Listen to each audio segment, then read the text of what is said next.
percent. Per, you don't have that? You don't like them. Percent. Per means out of. A cent is 100, right? There's 100 pennies in a dollar. That's what a cent is. So percent means out of 100. If I am going to change a decimal number into a percent, I'm going to multiply by 100. If I'm going to change a percent into a decimal without the percent sign, I'm going to divide by 100. So as a decimal, think divide. Now we said there's an easy way to multiply and divide by 100 instead of using our calculator. Not that you can't use your calculator, but if I'm going to multiply by 100, I'm going to move my decimal 2 places to the right. So 0.263 as a percent, I'm going to move my decimal 2 places, is 26.3, and I add the percent sign. 26.3%. They will make you click on the percent and put it on your answer. 8.2% as a decimal without the percent sign, I'm going to move my decimal to the left 2 places. 1, 2. I get 0.082, and there's no percent sign anymore.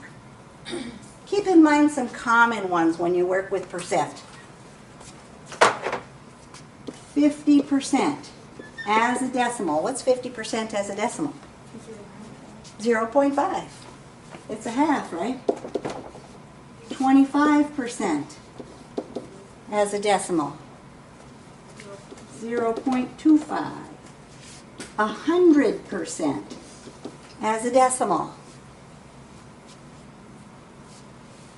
1, exactly. One whole thing is 100%. Just like having 10 out of 10, you got 100% on your quiz. So if my number is less than 1, over here my decimal number is less than 1, then my percent's going to be less than 100%. If my decimal number is more than 1, it's going to be bigger than 100%.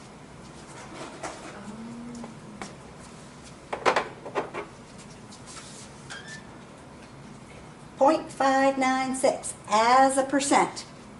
I'm going to multiply it by 100, which moves my decimal 2 places, and what am I going to get?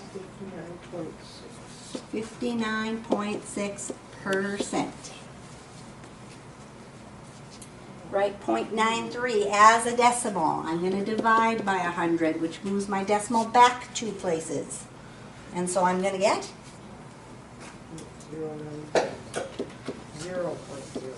0.093. It's still correct if you leave the 0 off. It'll just tell you that it should probably be there. So, number 24, 23.4% as a decimal would be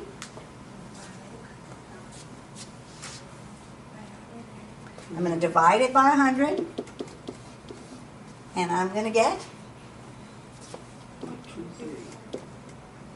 0.234, right?